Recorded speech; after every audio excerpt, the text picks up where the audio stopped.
Bonjour à tous, j'espère que vous allez bien. On se retrouve avec un facecam et un format que j'ai pas fait depuis longtemps. Mais je crois qu'en cette période de confinement, je vais un petit peu lâcher du lest sur le level que j'attends de mes vidéos. En fait, je ne suis jamais satisfaite de mes vidéos. Et du coup, je me mets la pression, je me bloque complètement. Et au final, c'est contre-productif et j'ai du mal à créer en fait des vidéos, à produire du contenu. Voilà, je suis dans un petit cercle vicieux. Si vous voulez que je parle de ça ou je développe ce sujet-là, si vous avez des questions, on peut échanger là-dessus en commentaire. Ça me ferait plaisir. Et peut-être que je vous ferai une vidéo sur le sujet, ça peut aussi être intéressant, dites-moi. Bref, on s'en fout. Aujourd'hui, je voulais vous parler des films que j'ai préférés en 2019. J'avais envie de me faire un petit top. Pour en revenir à ce que je disais, c'est un format que j'hésite aussi à faire puisque je me mets la pression en suivant des youtubeurs qui font des super critiques cinéma, qui ont donc une culture cinématographique assez forte et qui ont un discours hyper intéressant. Et je me bloque vachement à vous parler de cinéma ou même de musique ou d'autres sujets parce que je me dis que ça va pas être assez réfléchi, que ça va pas être assez construit. Et j'ai peur de pas être légitime, de pas vous intéresser tout simplement, donc je repousse ce format-là. Et voilà, donc pour être honnête avec vous, j'ai rien préparé, j'ai juste fait ma petite liste de films qui m'ont plu en 2019 et je vais simplement vous lire un peu les résumés et vous donner mon avis comme si on était des copains, des copines et comme si vous n'attendiez pas forcément une critique hyper pointue du film en question. Voilà, revenons à des choses simples. Ça va être peut-être mon mantra pour cette nouvelle ère un peu particulière. Alors il n'y a pas du tout d'ordre de préférence, hein, je les ai complètement mis en vrac. Pour commencer, un des films qui m'a beaucoup marqué et beaucoup touché en 2019, le film de Xavier Dolan, ça faisait longtemps. Donc il s'agit du film Mathias et Maxime, et en effet ça fait quand même un peu longtemps parce que je n'étais pas allée voir le film précédent de Xavier Dolan, Ma vie avec John F. Donovan, que j'ai vu un petit peu plus tard, que j'ai rattrapé sur MyCanal, et que franchement j'ai vraiment pas adoré, j'ai pas trop retrouvé la patte de Dolan, j'ai pas trop retrouvé ce qui me touche chez lui, j'ai trouvé ça assez froid en fait, bizarrement. Et sur le papier, le résumé de Mathias et Maxime correspondait beaucoup plus à ce que j'attends d'un film de Xavier Dolan. Je vous lis le résumé. Deux amis d'enfance s'embrassent pour les besoins d'un court-métrage amateur. Suite à ce baiser d'apparence anodine, un doute récurrent s'installe, confrontant les deux garçons à leurs préférences, bouleversant l'équilibre de leur cercle social et bientôt leur existence. J'ai été, comme d'habitude avec Xavier Dolan, super émue par ce film. Je le trouve à chaque fois tellement juste dans sa manière de filmer les instants de vie. Moi, il y a une scène qui m'a particulièrement émue, mais qui est d'une banalité, mais à toute épreuve. C'est simplement le groupe d'amis qui rit, qui discute, qui échange dans une autre pièce, et en fait, on les voit à travers, vous savez, ces rideaux de perles là. Alors moi, j'ai un rideau comme ça en macramé, mais ça fait un peu penser à ça. Des rideaux de perles, ce côté un peu kitsch, il est très fan de l'esthétique kitsch dans les costumes, dans voilà les femmes comme il les représente, avec du mascara bleu, enfin dans ce genre de détails. En fait, c'est sans se moquer, c'est avec énormément de, comment dire, sûrement de nostalgie et pas d'empathie, je trouve pas le mot. Ah, beaucoup de tendresse. Voilà, c'est ça que je voulais dire. C'est fait avec énormément de tendresse pour une esthétique et des codes un petit peu passés, un petit peu peut-être ringards si on veut être méchant. Mais on voit que ce sont des détails de la vie pour lesquels il a énormément de tendresse, et ce genre de choses, il sait les filmer, il sait les capter et il sait te les faire ressentir. Et moi, c'est vraiment ce que j'attends d'un film de Xavier Dolan. Quand je suis allée avec mes parents et ma mère disait il a un peu oublié le scénario parce qu'effectivement il ne se passe rien en soi. Enfin, c'est une bande de potes qui vont en vacances ensemble et qui après reprennent leur vie, et puis on les suit, on s'attache à eux, et oui, il n'y a pas une vraie histoire, il n'y a pas un vrai scénario avec un twist qui te prend aux tripes, etc. Mais moi, passer du temps avec eux, avec ces personnages-là, c'est tout ce que j'attends en fait d'un film de Xavier Dolan. Et c'est justement toute cette tendresse, toute cette pudeur vis-à-vis des sentiments qui me fait vraiment ensuite voir la vie différemment. Et c'est un peu ça que j'attends aussi d'un film. Et d'ailleurs ça m'a fait vraiment rire parce qu'il y a quelques mois on allait déjeuner avec de la famille et puis il y avait la radio par défaut allumée avec je sais plus quelle musique ringarde passait. Et puis on s'est mis un peu à chanter, on parlait tous un peu fort, on allait au restaurant et tout. Il faisait nuit, il y avait des lumières comme ça qui passaient, qui éclairaient un peu par intermittence les visages. Et j'ai eu envie de filmer, et je me suis mis à filmer cet extrait. Et je me suis dit putain, j'ai l'impression d'être dans un film de Xavier Dolan. Et c'est là où je trouve qu'il est ultra fort parce que par son œil, par son cadrage, par les musiques, par les scènes, par les détails, il arrive à te faire ressentir des trucs hyper intimes. Et pour ça, je ne crierai jamais assez mon amour pour les films de Xavier Dolan. D'ailleurs, je suis extrêmement heureuse parce que je lui avais écrit sur Instagram et il m'avait répondu. Et j'étais tellement contente. Et c'est vraiment la magie des réseaux sociaux aujourd'hui. Et je lui avais dit, voilà, toute l'émotion que j'avais en voyant ces films. Et puis le fait que j'ai un peu, entre guillemets, grandi cinématographiquement avec lui parce qu'on a exactement le même âge. Et depuis son premier film, à part pour Ma vie avec John F. Donovan, je suis allée voir ses films au cinéma. Et ça restera un de mes réalisateurs favoris, si ce n'est le premier en fait dans mon top cœur, tu vois. Il est là, Xavier.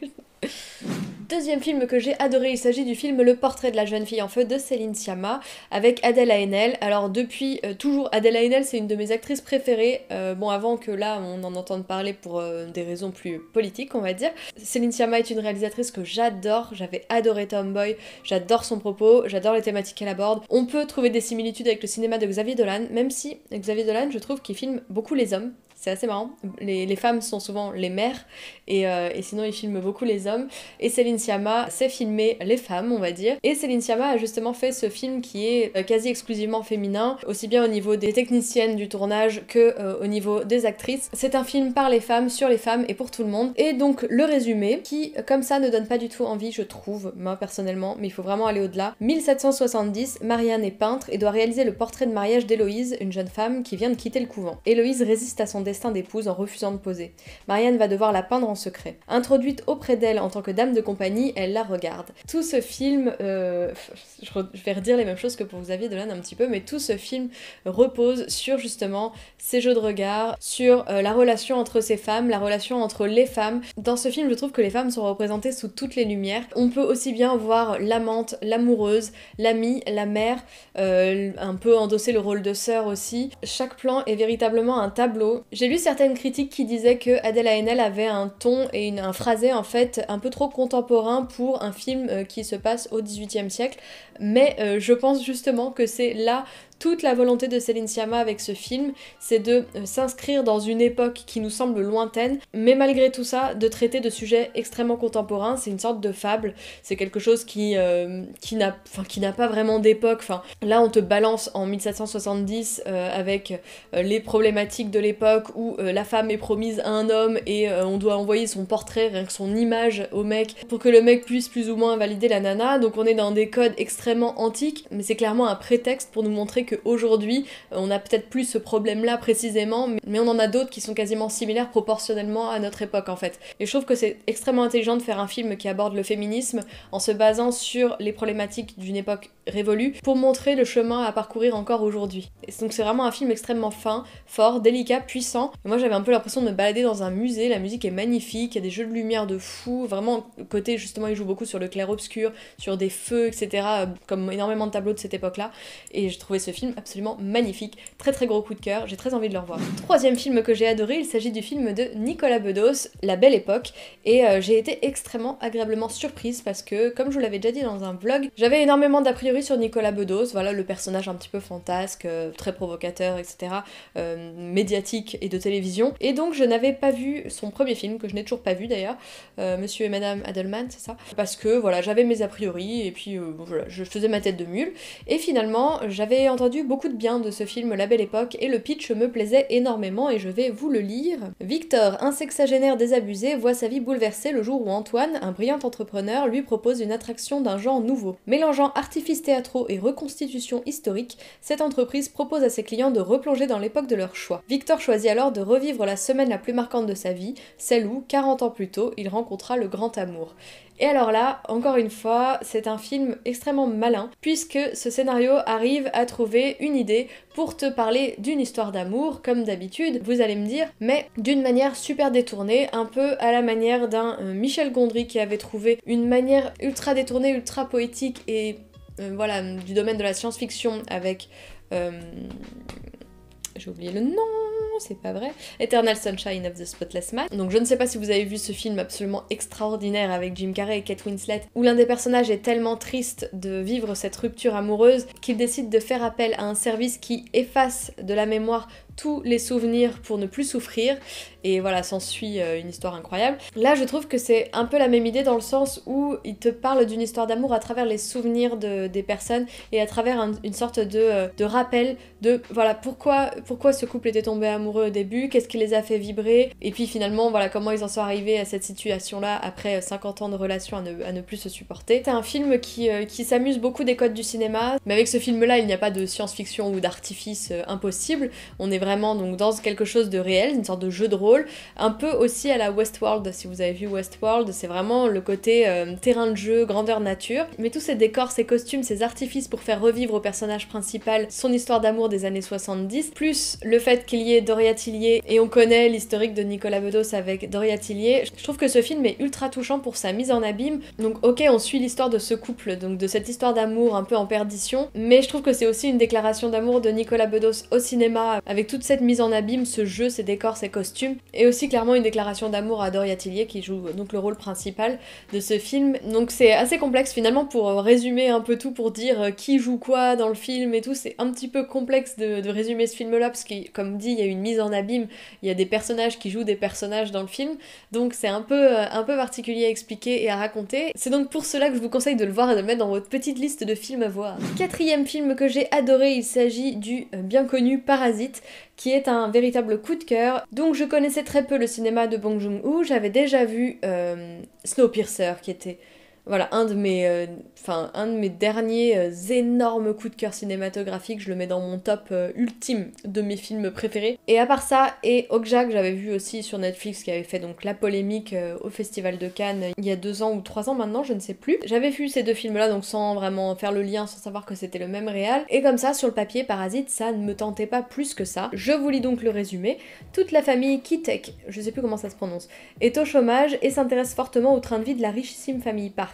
Un jour, leur fils réussit à se faire recommander pour donner des cours particuliers d'anglais chez les Park. C'est le début d'un engrenage incontrôlable. Je ne sais pas si vous êtes passé à côté de Parasite, vu que on en a énormément parlé, et suite à leur succès dans tous les festivals et les cérémonies possibles à travers le monde, le film est resté en salle des mois et des mois, donc j'espère que vous avez eu l'occasion de le voir. C'est mon chat qui fait des... Oh.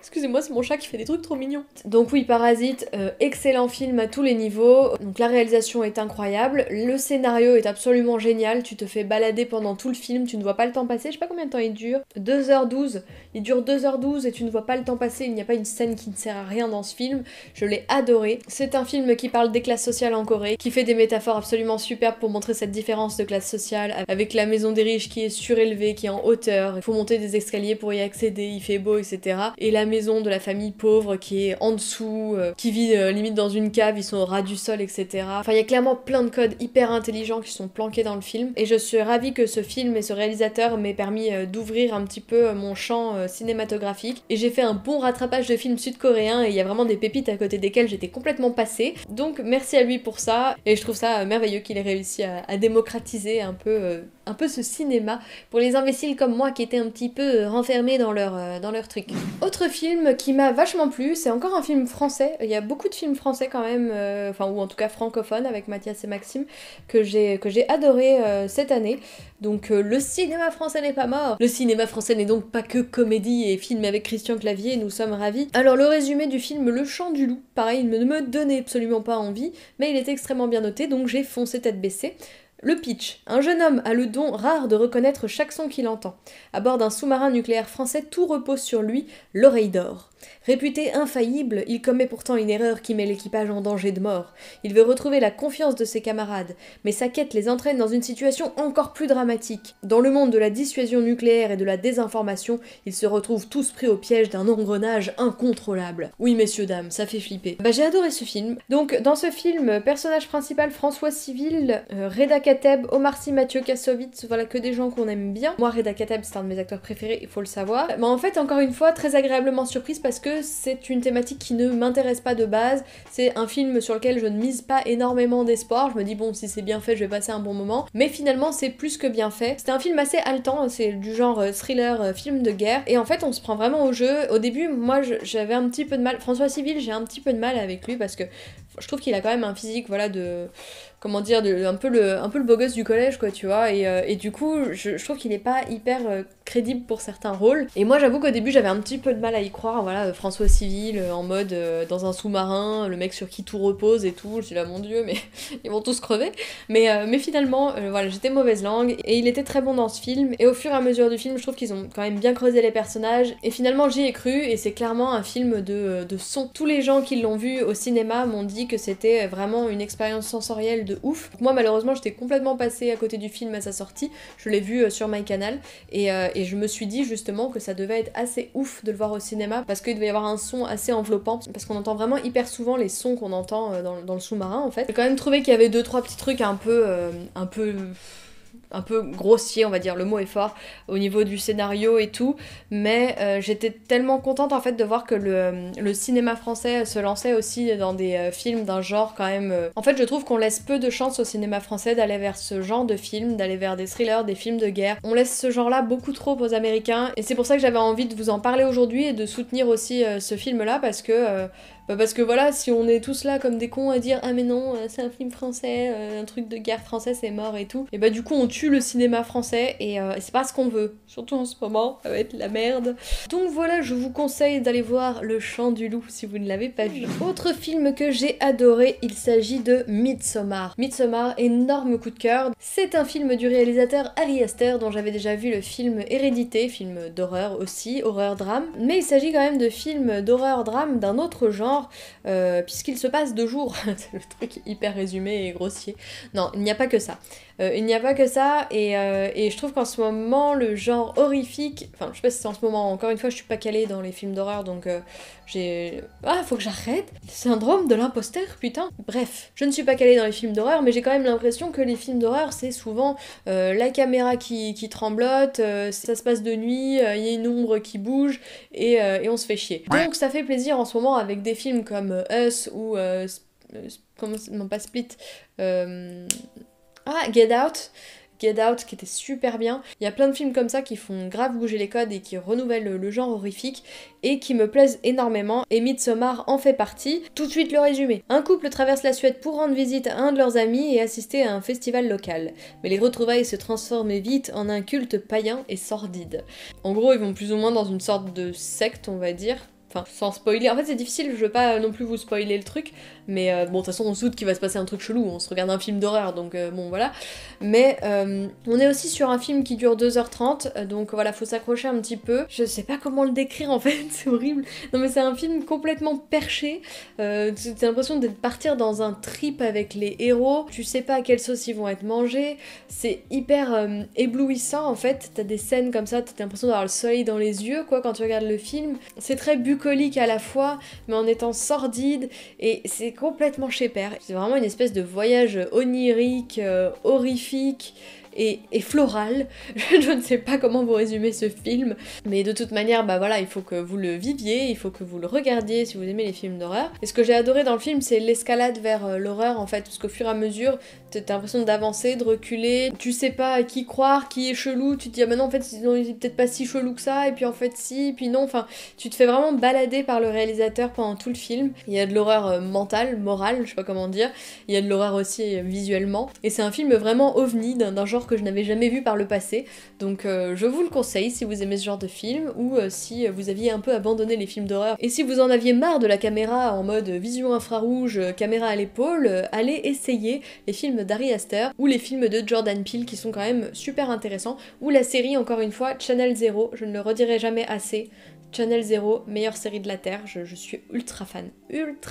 Et d'ailleurs je suis trop triste parce qu'il y a un film que je voulais trop voir et qui me faisait un peu penser justement à Channel Zero, enfin une saison de Channel Zero. Dans le pitch, c'est Vivarium avec Jesse Eisenberg, je sais pas si vous l'avez vu, mais il est pas bien noté, mais le pitch me plaît trop. Vas-y, je vous le lis, on s'en fout, on est entre nous, de toute façon la vidéo va durer 1000 ans. À la recherche de leur première maison, Gemma et Tom effectuent une visite en compagnie d'un mystérieux agent immobilier, Martin. Par la suite, le jeune couple se retrouve piégé dans un lotissement de maisons identiques appelé Vaud. au vert.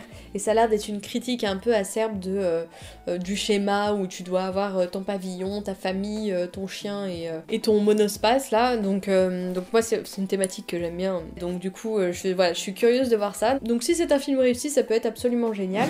Parmi les films qui m'ont marqué en 2019, il y a un putain d'OVNI que je n'avais pas du tout envie de voir quand j'ai vu le résumé, quand j'ai vu la photographie en fait, quand j'ai vu l'ambiance du film. Je me suis dit oh putain c'est austère, j'ai pas envie de regarder ça, j'ai pas envie de me mettre là-dedans. Et en fait c'était assez fascinant parce que j'avais jamais vu un film comme ça. Donc j'ai décidé de le mettre dans mon top parce que franchement ça mérite qu'on s'y attarde. Il s'agit du film The Lighthouse, donc le phare. Et c'est un film avec Willem Dafoe et Robert Pattinson et c'est tout. Puisque c'est un huis clos sur un phare, il n'y a personne d'autre, ils sont abandonnés comme des grosses merdes. Donc c'est un film absolument incroyable, avec énormément de niveaux de lecture, je vais vous lire le résumé.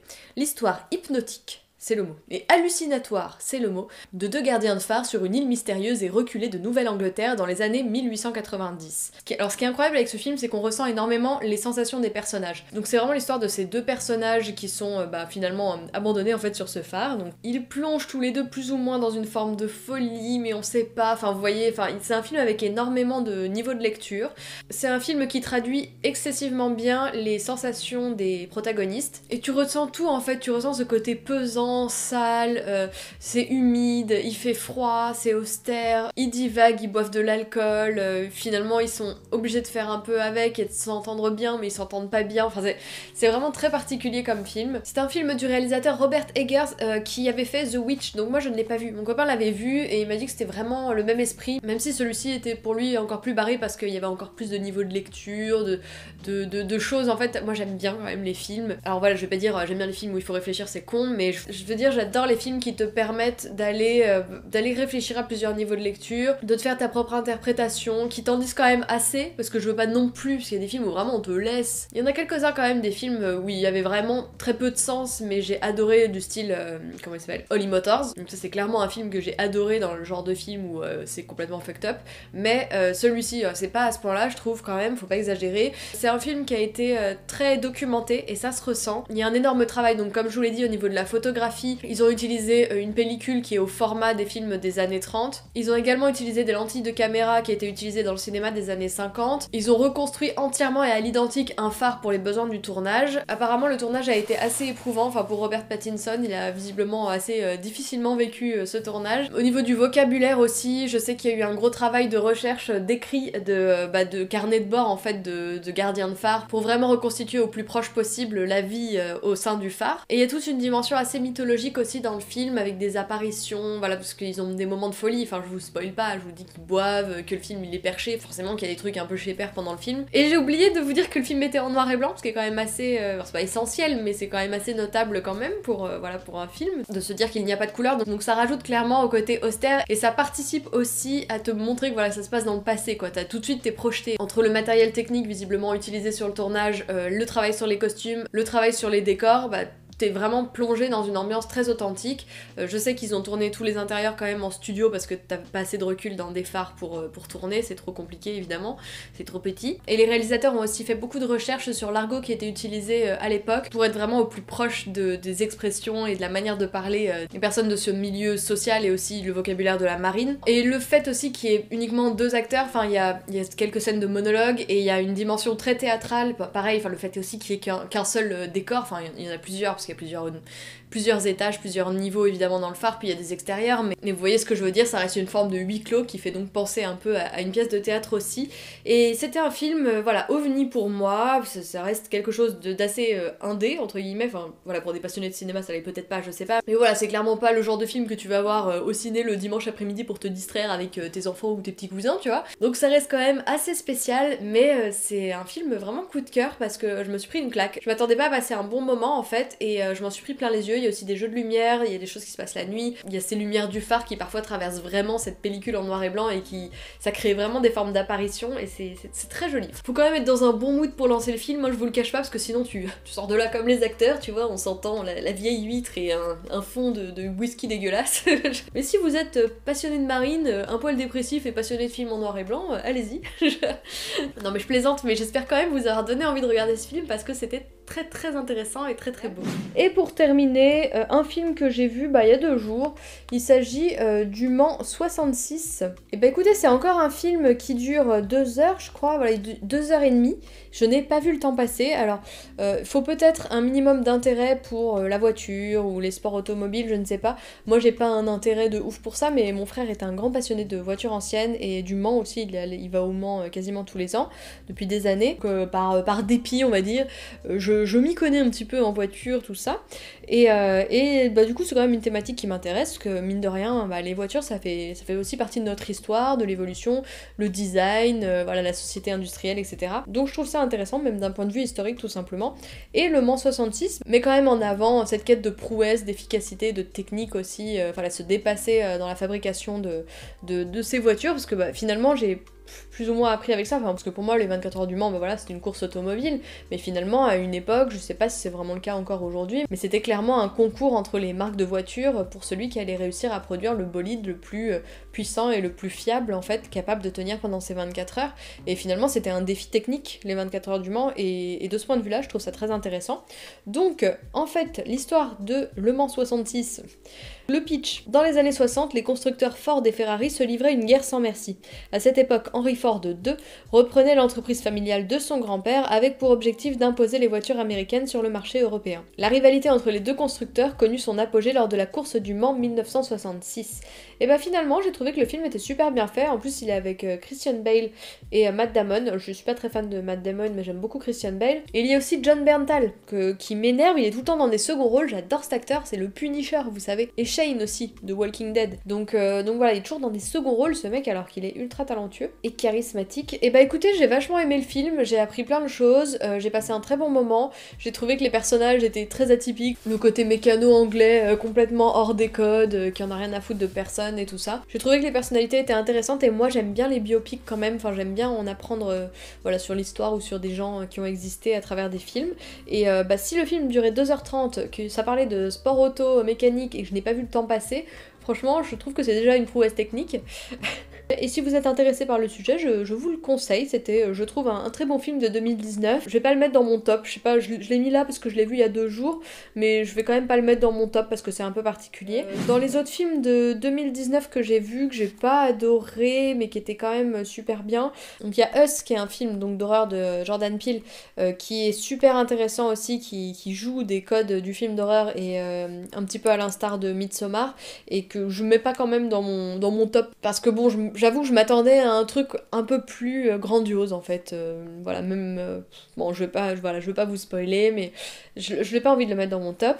J'ai été malheureusement assez déçue par Once Upon a Time in Hollywood, Tarantino, qui est genre. Voilà, mon top réalisateur. Pareil, un peu comme Xavier Dolan, j'avoue que c'est quand il parle justement de sujets qui me touchent. Donc tous ces films Grindhouse avec Robert Rodriguez, toute cette esthétique très kitsch des années 60 et tout, c'est vraiment le Tarantino que je préfère. Et j'avais énormément d'espoir avec Once Upon a Time in Hollywood, parce que je me suis dit, voilà, il va nous parler d'une époque que j'adore, les acteurs, le casting était génial, DiCaprio, Brad Pitt. Et finalement, je pense que j'en attendais trop du film, ou alors je ne l'ai pas compris. Je suis passée un peu à côté, je ne l'ai pas adoré. Même le twist entre guillemets de la fin, je m'y attendais, donc du coup ça m'a pas. Je me suis pas dit, waouh, génial, il a réécrit l'histoire. Bon, bref, je ne vous spoil pas. Autre film où j'en attendais beaucoup et j'ai pas eu ce que je voulais, c'est le Joker. J'ai été assez déçue du film, j'ai pas été touchée par le personnage, j'ai pas été touchée par la prestation de Joaquin Phoenix. J'avais envie de plus de puissance en fait, j'avais envie de plus de rage, et en fait, je sais pas, il m'a pas donné ce que je voulais comme émotion. Voilà, c'est complètement subjectif, hein, je sais qu'il a été adoré par tout le monde. L'autre film à côté duquel je suis passée, c'est Ad Astra, film encore un peu voilà, sur l'espace et tout ça, encore avec Brad Pitt, c'était son année. Je suis passée à côté, je vous en avais parlé aussi dans un vlog. Mention honorable pour Dr. Sleep, qui était très sympa, qui était une adaptation de la suite de Shining, une adaptation du roman de Stephen King, qui était voilà, pas mal, mais je vais pas non plus le mettre dans le top. L'histoire était cool, mais bon voilà.